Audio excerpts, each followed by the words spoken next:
Welcome back to the channel, and now it gets interesting because we're at the second part of looking into Google's productivity system, because we will have a look right now into what are the things that you could apply and of course very important things that you need to adjust in order to feel unstoppable. And of course you can do all of that without starting search engines or AI data models.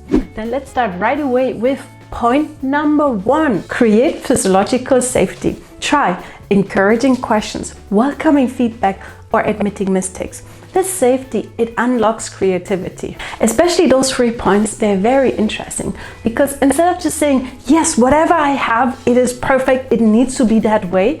When you open up and you allow questions, you allow other people asking questions, is this really what we need? Is this value adding? By hearing those questions out or by asking yourself those questions, you actually open up your mind and see, okay, is this the best way or is there another alternative to add value to our customers? The next thing is also when listening to feedback, of course, you can hear other perspectives and always relay it back to the core principle, the core objective of the project. For example, you might hear feedback that adds value to the objective that you're trying to achieve, and it's good because other people might have contributed you an important clue as to how you can reach the key objective and of course the key results. And last but not least, I find this very interesting, is about also allowing mistakes, admitting mistakes, because there's no such thing as a perfect person. Oh no, because let me say it on the side. If somebody would be perfect, it would be so boring because there's nothing to laugh about, there's nothing, to laugh in a friendly way, of course, but there's nothing where a person can improve on. It would be just so boring because every day might be the same, it might be the same perfect, but instead, really just take it off and think of improving yourself day by day, step by step. And even superstars like Taylor Swift, Jennifer Lopez, they also don't consider their own skills as, okay, I have it, I'm done, I stopped exercising, I stopped practicing my skills. Oh no, instead, they still continuously work on improving their skills. You can also see the same thing with Cristiano Ronaldo. He never gives up, he keeps on exercising regularly. And the same thing applies to everyone, because again, there's no such thing as a perfect person. If you think at one point, oh, my level is so good, I'm so good with what I'm doing, but then a few months later, you look back and you're like, wow, I thought this was already the best level, but right now, look at the difference, it's massive. So again, allow yourself to just make mistakes, learn from them, and really embrace the continuous learning. Point number 2, which is about use OKRs or simple goal systems. For example, try 1 objective and 3 measurable results, because this clarity, it beats chaos. And it completely makes sense, right? If you have a task, your manager tells you, please work on that. But once you ask, okay, what is the major objective? What are we trying to achieve? And how can we see what is the reached goal? What is the kind of result we want to have in order to say, yes, mission accomplished? Because once this is clear, you know exactly what you need to do. Because again, if you don't know, you might be like this, oh, I think I need to go this direction, I need to go that direction. And you think, yes, I'm going the right way. But your manager, who's in the end evaluating your work, was saying, no, actually, I wanted you to go that direction. And you see, it doesn't matter. That's why use those OKRs, 1 objective and 3 measurable goals to say, okay, yes, we achieved it. Why specifically 3? Because if you just have 1 and maybe you don't fully succeed in that goal, you always have something to back up and say, okay, the first one, I might not have achieved the goal, okay, but for the other 2, I did my best in order to reach that result. Point number 3 is about experiment more. And of course, you don't need A/B testing software. Oh no. Instead, you can try new routines, you can test new ideas and iterate quickly. And this experimentation, it accelerates growth. Because as we said before, if you work on something, even the seemingly little small task, you can learn important skills that are going to be helpful, and of course you can transfer them to any other projects that you're working on. What does it mean specifically? Let's say you have a project and you want to, instead of aiming for the perfect solution, you aim for being better every single time. And then by making the small changes, 1% improvement, you see, even if it's 0.5% improvement, it is still an improvement. And as you continuously make this improvement, you see over time, you're getting better and better. And as you can see, trying out new things, you also learn more about yourself. You learn more about your identity. Maybe you try a new diet. You see, okay, does it work? Or maybe you feel a bit more sluggish. Then you know, okay, it doesn't really support my identity. It doesn't support the things that I'm trying to do. The good thing is then you've learned more about yourself. You learned, okay, maybe this routine doesn't work for me. It's okay, so I know a bit more what else I should be focusing on. So again, experimentation, it really helps you accelerate your growth. Point number 4, work cross-functionally. For example, collaborate with people who think differently. And diversity is innovation. And it doesn't need to be that you collaborate with people that are completely opposite of the projects you're working on. Oh no, it can be also that you collaborate with people who just think a bit differently, who might be working in the same area, but who have different perspectives. Or for example, you want to be very good in something, but you don't have yet the skill set.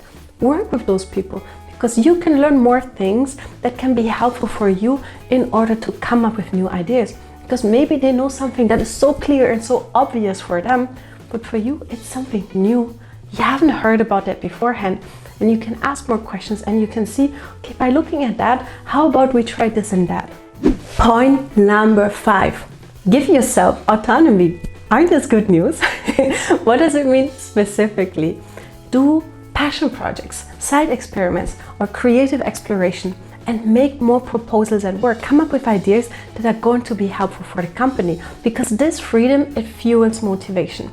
And what specifically do I mean? It doesn't need to be like in Google that you do it during your work time. Oh no, you can do it aside of work, where you work on things that you're passionate about.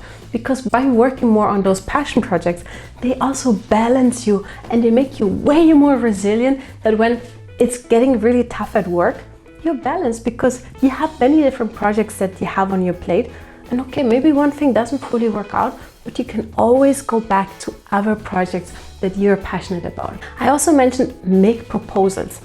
This is something you can definitely do at work, because when you make proposals, you show your boss, you show your manager, you show your company, your employer, listen, I'm here to literally add value, to come up with ideas that are going to help improve our operations, that are going to help us reduce costs, for example, or that are going to help us increase sales. And by constantly proposing ideas, you show that you are interested, you want to really add value to the company. Of course, one thing that is very important to keep in mind is that out of 10 proposals, maybe 1 or 2, if at all, gets accepted. So that is completely normal, that if you continuously propose ideas and they don't always get accepted, it's okay, because it's more the act of showing ideas, coming up with ideas. One thing I also like to do is to think about, is this really value adding what I'm proposing? Let's say your team mainly works with incoming customer phone calls. Of course, there you can come up with ideas that are going to help improve the work of your colleagues. But maybe one proposal that might not fully add value is to say that I think we should have more trade shows to show our products.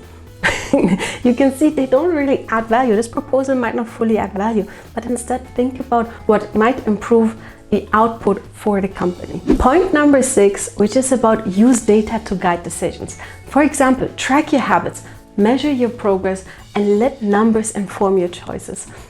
That is something super interesting. Let me give you a very simple example. When I started working, I learned that I like numbers, that I like to create reports. When I look back to the reports that I created back at the time, it is completely different. Let's say this is the level I was on when I started creating reports versus where I am right now.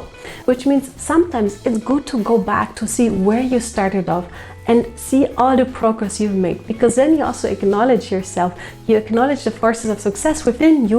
The forces of success, I mean specifically the drive, the energy, the constant output you had in order to be at the level where you are right now. Okay, here are already 6 principles that you can apply from Google's productivity system. But before you start, wait a moment, because there are some key adjustments you need to make, because Google is a company that is built on innovation and curiosity and bold experimentation. But you are you, and you might be completely different than Google. So that's why the first adjustment is also very important, which is about know your environment. Google's system works because it's built for innovation. Your system must match your goals. Let me give you a simple example. One thing we saw with Google is that they allow their employees to take 20% of their time to just do something completely different than their own task. Don't expect your employer to do exactly the same thing, because this 20% rule, it matches Google's identity, the identity of innovation, being creative and bold experimentation. But your company you're working for, your employer, or you yourself, you are different. You're not Google itself. You are you, and that is amazing. So keep in mind that you cannot always apply the same thing. In each company, every person has their own productivity system and a related routine around it in order to give the best outcome possible.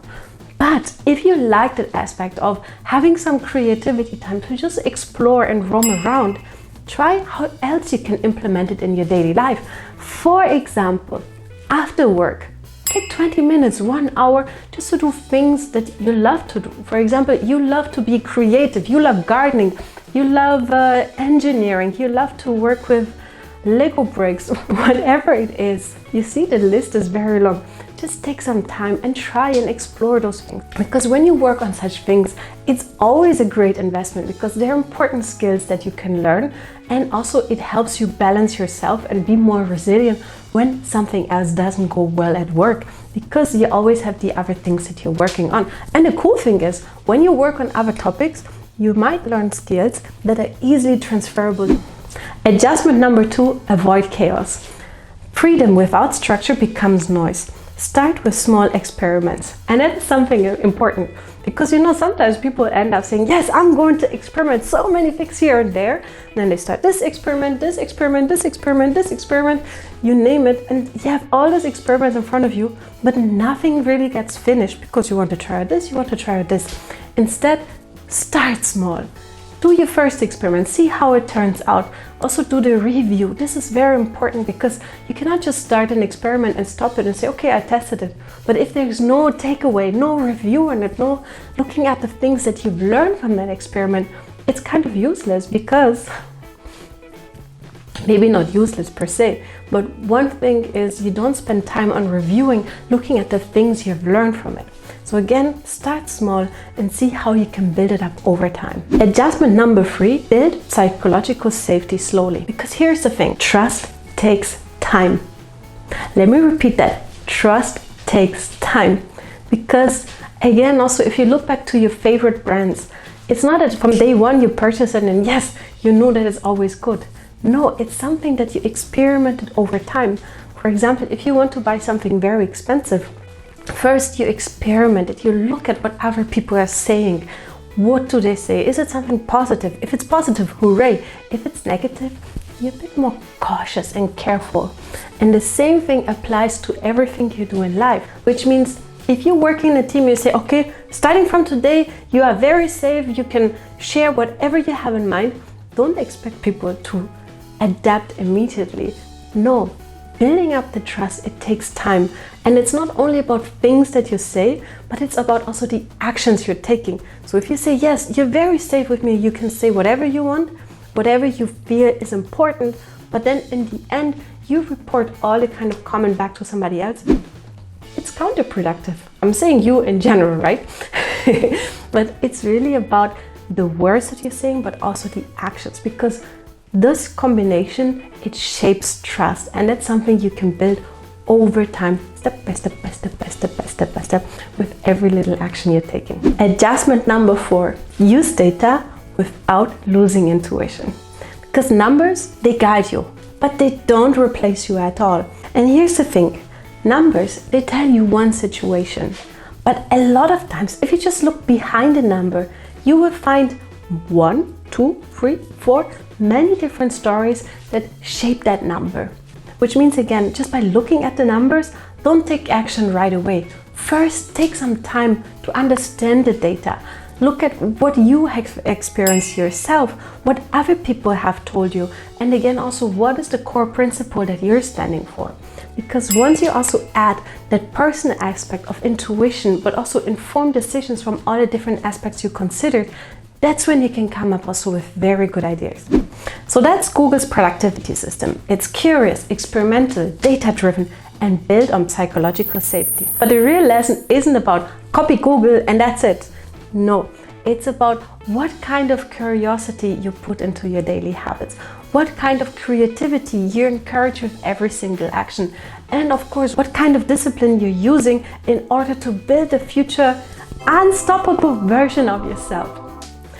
Now, that's it for this series, but let me know in the comments which points you like the most and which points also you'd like to hear more, because there are more of such series coming up.